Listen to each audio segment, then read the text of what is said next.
It's the lens, it's the lens, it's the lens, gotta live diverse.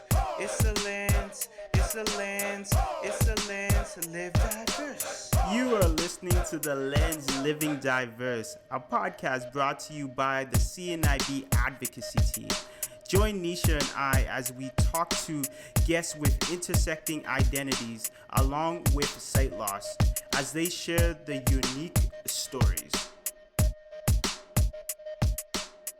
Hello and welcome to another edition of The Lens Living Diverse. So today I am going to be solo. It's your buddy, your boy Ben, and today's episode is going to be ultra special. I know I'm always like every episode special, and I do believe that, but today we're going to look at a generational approach. We got some young people that I interviewed prior, and they're going to give us a perspective of diversity, inclusion, equity, and accessibility. So I am going to throw to this interview. It was fun doing it. So let's get into it.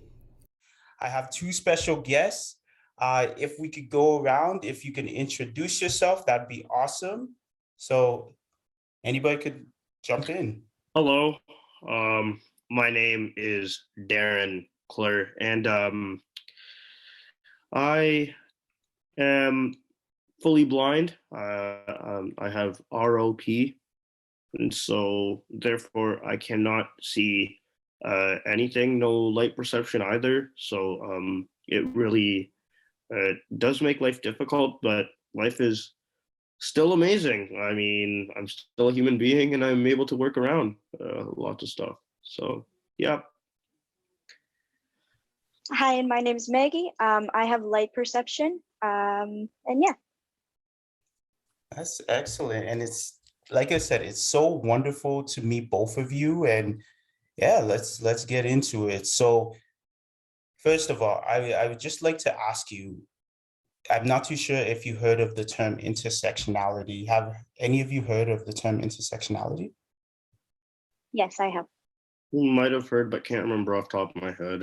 Okay, so yeah, it's the fact that sometimes we have different layers that we live with. So even for example, I'm a Black male with sight loss, and I work as a social worker. So I just want to ask both of you, like, what's your intersectionalities?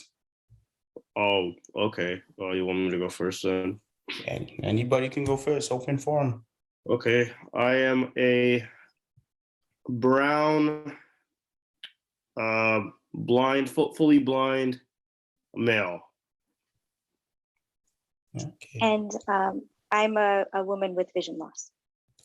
Wonderful. So we're going to get some really, really good perspectives here. And I definitely can't wait. So even just asking y'all, like, what does diversity and inclusion mean to you folks? I think to me, and it's been said before, I think it is making sure that everybody's voice is heard and allowing everybody to speak what they need to say, right? Like to allow them to share their opinion. That's exactly it. It's mostly like expressing your feelings, but letting others take the stage as well to express their feelings. Because it's cool to come from different perspectives all the time, and therefore everyone will be able to know their rights, and then we'll be able to communicate really well, and then we'll be able to work together as one big good community. So there's that. Right on. I honestly, I love those answers. Those are really good answers. And like, how do you feel, you folks as young people, like, how do you push for those like diversities, and that inclusivity, if it's whether it's with your fellow peers or your friends or your family members? Now, us when we're talking family members, it can be difficult at times because sometimes you're the only blind person in the house, or you're the only one with vision loss or whatsoever. Or sometimes there are some other people in your family that has gone through it. Maybe It's not that no one, it like everyone, like in my family is helpful, but everyone's always like busy. Like everyone's always busy with their own thing. Like everyone's always busy. Or like cousins playing. I always remember we always used to play tag, and therefore they would always tag me, and then they would all run off, and I'd be like, oh shoot, which way am I going? And then there would be a table there, or there would be a couch there, and I would be the first one to bump into it. So it's one of those things. Now that's family, but now when we're talking friends, most of my friends understand me sighted or not sighted, or with vision loss or not vision loss. I have lots of friends around, which is a good thing, I think, because whenever you need them, they're always there and to stick up for you and stand up for you. And it's a good thing with friends, because especially the ones we have visually impaired at W. Ross, because we all understand each other. I mean, as much as I always hope that there's no like people with disability, because it's really like sad to watch people struggle and stuff, for me, myself personally. But it's a great thing at times too, because then you have these people here that are there to stand up for you and who understand you really well, you know what I mean? So there's that. And then I mean, everyone has a disability no matter what. Like some people have, everybody has their own disabilities. I mean, you might be good at something, I might not be good at that, or everyone has their own disabilities. So there's no one without a disability. That's how I look at it. To me, I completely agree with you, Darren. For me, I go to a school where there are no other visually impaired people, so it is sometimes it is a reminder all the time, right? I need you to explain that or use language that I would be able to understand, like that way, this way. It over here, it's not what I need. So it is a reminder. But a lot of kids are really good about making sure that I am part of everything and altering the games and the activities so that I can participate. And so are the teachers. The teachers are amazing with that as well. My family are really, really good with that stuff as well, to make sure that I'm able to do all of the same things that they are able to. And I know what, I love the examples, especially when we're looking at sight loss, like such great examples of how living with sight loss does impact your lives. And even with the stories on how you're able to adapt to it, that's hands down, that's incredible. And I just love how you're learning this at a young age, and you're learning how to advocate, right? That's a Yes, word that that is I'm so. There's that, Akuoko, or Ben. But the crazy thing I'd like to share is, even if I one day will get my sight back, I don't know, like you never know, anything could happen, right? So if I ever get my sight back, I still have a permanent mark on my eye, which will remind me that I used to have sight loss, because when I was little, I hit my eye off a cabinet so hard that there's still a permanent mark on my eye, which some people can still see till this day. It's permanent. I mean, it was a wound at first, but we were able to heal that. But it is a permanent mark, and it's still on my eye, so I can still reflect on that and be like, oh yes, that was a time in life where I was blind and I couldn't see a thing. so it's almost like that physical reminder. Yes. Oh, shoot, don't. Hey, I have a lot of marks on my face over the years for sure. I feel you, brother.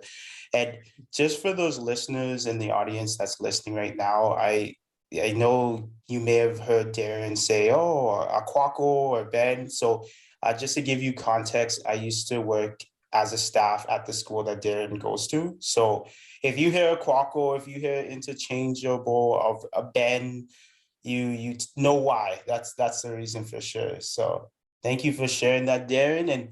And even just wondering, the question I was about to get to, with y'all kind of expressing your sight loss, is there ever a time where you had to advocate for yourself and you had to educate other people about that intersectionality, and how did you feel about doing that? Every day. Constantly. Yeah. Yeah.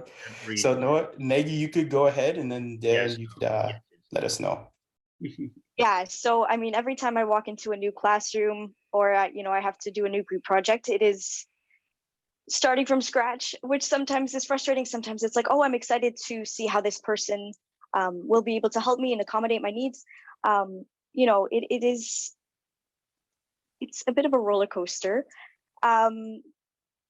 But like it is a daily thing. I feel you. What about you, Darren? What's up? Oh man, let's get into this. This is an everyday thing. I always have to advocate for something. If my laptop, some site on my website is not accessible on your laptop, you have to advocate for that at school. There's anything going on in lodging or like in the units where we actually live, because I'm not a day student anymore, right? So whenever you're there, you have to advocate for yourself. You don't like something, you have to advocate there. We were playing floor hockey the other day at W. Ross, and some of the rules didn't look too good to me. Or when we're playing baseball, sometimes we started playing baseball. We didn't have Silver Cup this year, and the baseball had no bells in it. And I'm like, yeah, that's so good. Someone's gonna whack this thing over our head, and we're supposed to catch this thing, and it's coming spiraling through the air, and you can't see it. The next thing that is gonna happen, the only way you'll see it is if slam, it hits you in the head. And well, there were staff members around, but that's still not too helpful for you, eh? So like we always have to advocate. I mean, I've always had to advocate. It's like, these people are coming too fast towards me. I can't see this puck flying at me. I should be allowed to lay down and block the puck with my hands, or lay down and block it. And then it would be a long argument between the commissioner and I about that. And I'd be like, nope, this is how it should be. This is how it's been throughout the years. So this is how it should be. So I'm one of those people who can't stop advocating. I'd rather advocate than just sit there and watch anything happen. Yeah, 100%. I just can't do it. If you can, then you just can't be Darren then. There you go. Or you can't be Maggie, or you can't be Ben. Like, hey, we're all advocating, Yeah, that's advocators, yo. that's what it's like for sure. Anything you want to add in, Maggie? Final thoughts of that? Yeah, like it is advocating, in the school environment, in the world itself. It's just making sure that people understand that even though that you have a disability, and I don't love that word, but I have to use it. You have a disability, it doesn't mean that you can't do the same things. And so I find a lot of the advocating that I do, it's almost that I have to fight to do the same things, because a lot of people will try to alter it or just exclude you. And that's not a great solution. So it's always trying to find that other way around it. So, let's try it this way. For example, if I'm doing a group project, instead of me handling finding the pictures or, finding the videos online, why don't I write it up, or why don't I create the presentation, right? So it's finding the ways where I can be as helpful as I can and making sure that other people understand that. Yes, that is for sure true. When we're talking disabilities, it's I always look at how lucky I still am.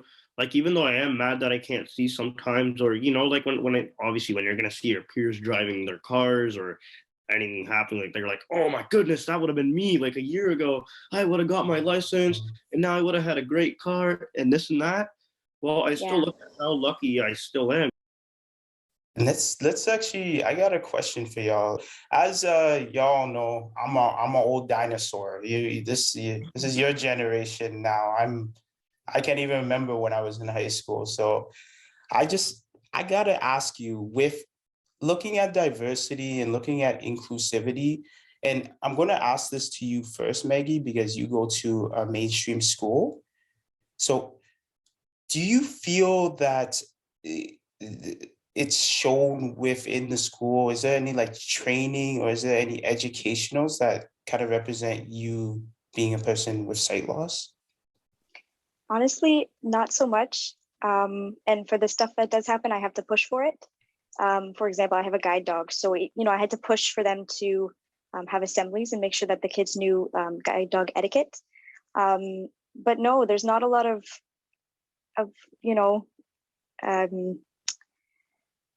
training and stuff about how to just be with someone who has sight loss. I have to do the education myself, which sometimes is the best way to do it. It's sometimes best to come from the source, but sometimes it's really frustrating because you just want to walk in somewhere and just not have to always explain yourself and always be different. You just want to be able to fit in. But yeah, no, there's not a lot of I don't even know what the word would be, but there's not a lot of education, I guess the word would be. Yeah, and I totally get where you're coming from, because I myself went to a mainstream school. So, and I asked this because, like, back in my generation growing up, you never really express that I have sight loss. You would never really say that out loud. Maybe it'd be education just to see how to treat someone with sight loss, but it was almost like, I'm proud to have sight loss and this is who I am and all this stuff. You would never really have an opportunity to say that, right? Yeah. It would instantly be like, let's feel sorry for this person who has sight loss. So yeah, that was time back then. I remember the school I used to go to, my old school. I don't want to mention names because I never liked that school. I still don't till this day. Although they shut down that school and now they turned it into a bigger school. I was so happy the day they were taking that school down. I'm like, yay, finally. I never liked that school because there was always the bullying you had to go through, and then some people at the bench would come and talk to you and some wouldn't. And then I just remember picking up my cane and running towards these kids because they were all bullying me so much. And guess who got in trouble? Myself. So it's just how it works sometimes. But I'm matured enough to know now that how to handle it too, and I've learned that it's so much social media now too. You know what I mean? You gotta look at that kind of stuff too. Like anything that instantly happens, people have their phones. They can record anything that happens, and it can be on social media in seconds. Even with social media, I like how you brought up social media. I know you're going with it with an angle of recording, but even that angle of, because you young people have your TikToks and your Snapchats and your Facebooks and your Instagrams. And do you feel that your intersectionalities are represented in social media? Is that a big part to kind of say, hey, this is me, as even in your case, Maggie, a female who has sight loss, and Darren, this is me as a male who's East Indian with sight loss. So anybody could jump into that question. Honestly, I don't even have this social media because I can't navigate it. I have Snapchat, but it's super hard to use. TikTok is not accessible. So I don't even know. Like it and I do get a little frustrated because I feel like I'm cut off. A lot of my peers use it and talk about it and quote things that they've seen on TikTok or Instagram, and I'm totally out of the loop because I don't have it. So I might turn this over to Darren because I think he does have it. So you might be able to answer that one better. Facebook. Let's go. Yeah, but let me tell you, Facebook was when I was a teenager. So that's it's an old platform, not to age me. So yeah, there is definitely Facebook and all that. So even within Facebook there, do you feel that you see stuff that represents you? Sometimes. I never even use Facebook. I'm totally going to tell you, I use Messenger. I had to download Facebook in order to get Messenger. Interact with my friends on Messenger instead of Facebook. Facebook is hard. There's Facebook. I have WhatsApp. WhatsApp is really cool too. I mean, it works for me. I think it's more accessible than Facebook. I had Insta for a bit, but it was so inaccessible. So I just threw it out the window. Okay, I'm glad that wasn't just me. No, it's so interesting because, like, even looking at inaccessibility within apps and kind of feeling left out with these inaccessible apps, which definitely another facet to intersectionality and kind of growing up in this generation where social media, that's a big thing, you know, when it comes to advocacy too. Yeah, but it sucked for me so much because I started gaining followers and then I had to delete my Insta account. It was sad. Yeah, and know what? Rest in peace to Darren's Instagram account. I'm sorry to hear that. Don't worry, everybody. I'll be remaking it. So get ready. I'll be back on. It's like I said, it's just very interesting. And I love how you brought up the inaccessibility because it's so true for sure. So even another question, and I'm just so curious because like I said, I'm a different generation, right? Uh, when it comes to your intersectionality, so as mentioned before, with you, Maggie, being a female with sight loss, and then you being East Indian male with sight loss, do you ever feel that your intersectionalities like clash in the normal society that we have? Yeah. Mhm. Do tell, do tell. How people look at vision loss or eyesight down here. I mean, people do feel bad in India quite a bit that ever happens. I mean, I was actually born there, so um I should know more better about this kind of stuff because yeah, I mean, it's just one of those things that when you're there, that some people do understand you, and then there are some people who won't understand you. Like, there's just so many things that happen. Again, there's good and bad in every country, Akuoko, or yeah. So like there's good and bad in every country. I mean, you're gonna encounter good people there. You're gonna encounter bad people there too. There'll be good people who will be there to help you, and there will be maybe some bad people who maybe if you see, this is the biggest problem. You go anywhere right now, it's I'm actually gonna mention this now. You sometimes ask someone like to help you with money or something sometimes, and if the cashier is helping you, sometimes they take extra by like some take it by accident, and some just do it. So, you know what, that definitely goes into education. Like we were expressing earlier, education is so key. That's the thing. It's so difficult to trust people these days. But yeah, I mentioned education. So I'm gonna throw it to you, Maggie, with being a female with sight loss. How has those two intersectionalities clashed for yourself?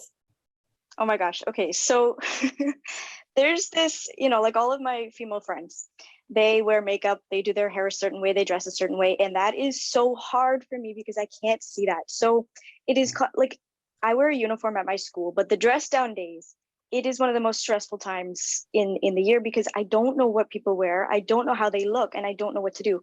So the stereotypes around how a woman should dress and how she should look is so hard to follow when you can't see because you can't, you can't, you don't have that signal. So it like I rely on other people, but it's hard because they have their own tastes and it's not always my taste, and so it is a clash. I love that word. It is totally a clash because I'm trying to be myself, but it's really hard. And that's such a good example. And that's what I hear a lot from friends of mine who are females who do have sight loss, because there's some assumptions that's like, okay, you have sight loss, you don't care about putting on makeup or dressing up. Yeah. Which is such a weird thing because even shout out to one of our coworkers, Kia, who's just like a fashionista and all that stuff. So it's just so funny how that's such a stereotype and a misconception. I don't even know how stuff like that ever works. I actually had this crazy thing. I was talking about tattoos. And I'm like, yo, I'm gonna get a tattoo one day. And then I'm like, wait, no, I'm not getting it. And someone's like, yo, why are you scared or something? I'm like, I ain't scared. I'm like, he's like, then why aren't you getting it? I'm like, why would I get a tattoo, go through all the pain when I can't even see what it looks like? Yeah, but on Exactly. on the contrary to that, and this is disclaimer, I'm not promoting our audience or any young people to get a tattoo. So, but on the contrary, why is it that you can't just get it because it's something that means a lot to you? Maybe other people can see it, right? But yeah, but it's hard for you to see it. Yeah, it's a debate for definitely. See, I'm an old man. But it's tactile. Yeah, I'm old. I don't know, but maybe I'm lost in my ways. But definitely, it's funny that the old guys saying, "Oh, tattoos are okay," and the young guys, so the young folks are saying, "Nah." So look at that clash for sure. So even going to another question, and I love the answers. Like, and these are things that people who are not part of the community or even part of a culture or community get. So what piece of advice or what kind of solutions would you give individuals who are going through the same things that you are going through? The best solution I can give is everybody just stick together and just understand that everyone's a human. There's nothing too different to it. You're still a human being. Either you're walking on one leg, or you're in a wheelchair, or you don't have sight, or you can see out of one eye, or you can't see out of, like, it's just everything's just there. It's just we're all human beings. Just learn to respect that. And if you don't know something, ask someone. No one's here. No one's shy here. Like, you know what I mean?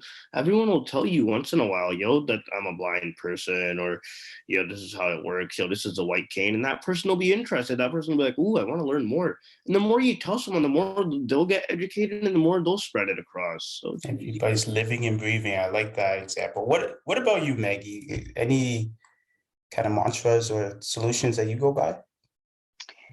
I would say that I have to constantly remind myself that it doesn't matter. I like to just remember that it matters what you care about yourself and not what other people care. When it comes to the makeup and the hair, if I feel comfortable, if I feel good, that's all that matters. It doesn't matter what other people think. I know that, the solution might not sound like the best, and you might be going, oh, geez, come on, just give me like tips, give me an idea of how I can do this. But honestly, I still don't know. All I can say is that sometimes you just kind of got to let it go and say, I'm trying my best. I make sure that my socks match and my t-shirt and my jeans don't clash. And that's it, right? Like, you just kind of got to go, I feel comfortable. I feel like I am me. I'm not, getting rid of who I am so that I can fit into what I think other people want to see. You just have to be yourself. that's the point. Exactly it. Such a good, and you said that that's not a tip. That's a tip echelon. That's like the biggest tip that you could get. So thank you for that, for sure. So even maybe we're gonna round this out before we have a little game at the end of this amazing discussion. So even just looking at your generation, I know y'all can't compare it to previous generations because you obviously didn't live it, but do you feel that intersectionality and diversity is well represented in this generation? And then if not, how can it get better? I think it is. Or I think we're almost getting there.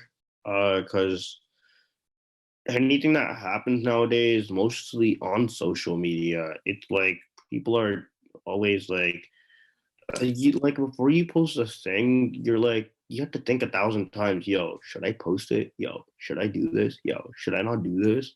Because the second it's up there, it's out. You can't do a single thing to it, except for listening to the harsh comments you might get about something. So it's basically, it's now a long time back, the bullying that used to happen in person. Now things happen behind the screen, which no one can do anything about. I mean, I've said this a billion times. There's people something else behind the screen, and there's people something else when they're at your face. They're scared when they're at your face sometimes, and when it's all behind the screen, they're all talk because you're behind a screen. That person's not in front of you.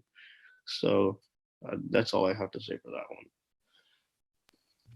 I like Mr. Akuoko said, I wasn't alive in the other generations, but I do think from what I've heard, it has gotten a little bit better. For example, this is just something I read on the internet the other day, and I thought it was so beautiful. There was this show that I was watching, and the actor in it, I think he was low vision, but in the show he was fully blind. And I read online, he said, I went through a lot of mobility training just so that I could represent the blind community properly. And he was so capable in the show. He had a job, he had a life, it wasn't the stereotypical way in which blind people have been represented for years. And it was just a beautiful way to say, we're not all the same. We can live a life that everybody else can. And we're the same. And so I think it has gotten better in the representation. And that in all four, like in every aspect of life, in the media, in the technology. I think it's gotten a lot better in that aspect as well. And just in the way that people communicate with each other.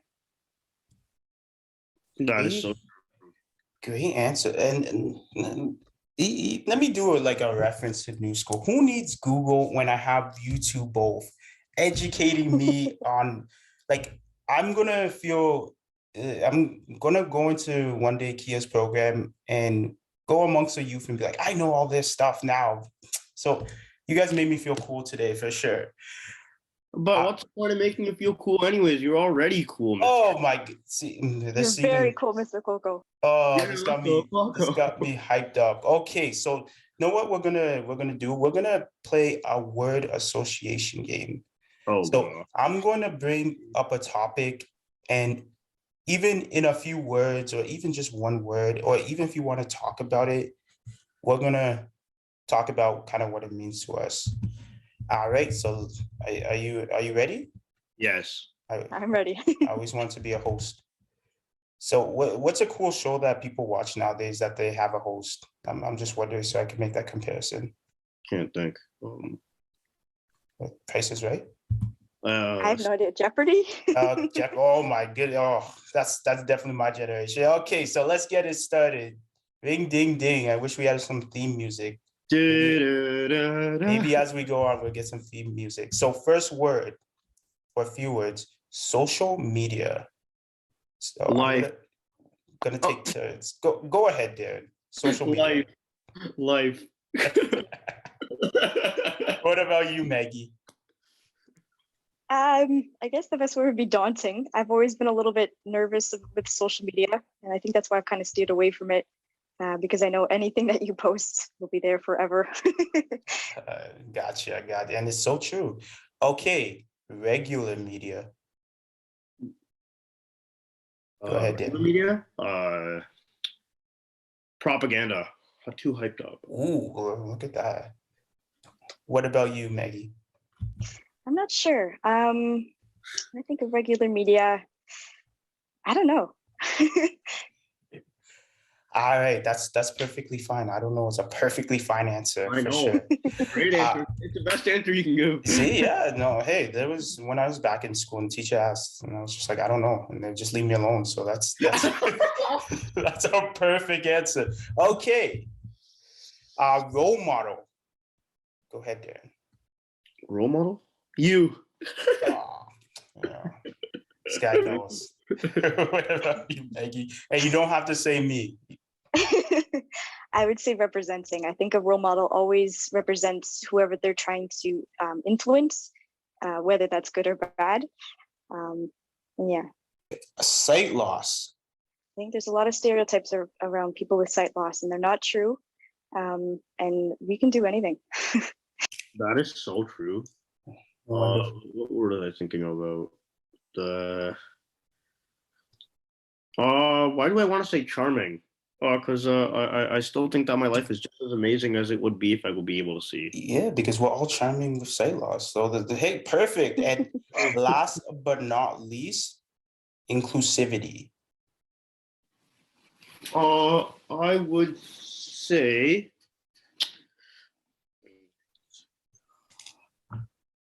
teamwork. Okay, I love that one. I like that. Cooperation, or I don't know.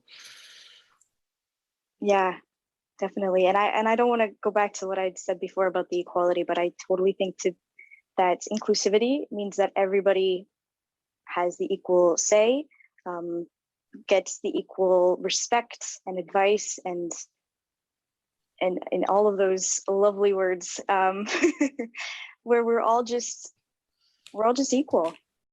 When the community is all together, everything is good. When we're all falling apart, then it turns into something catastrophic.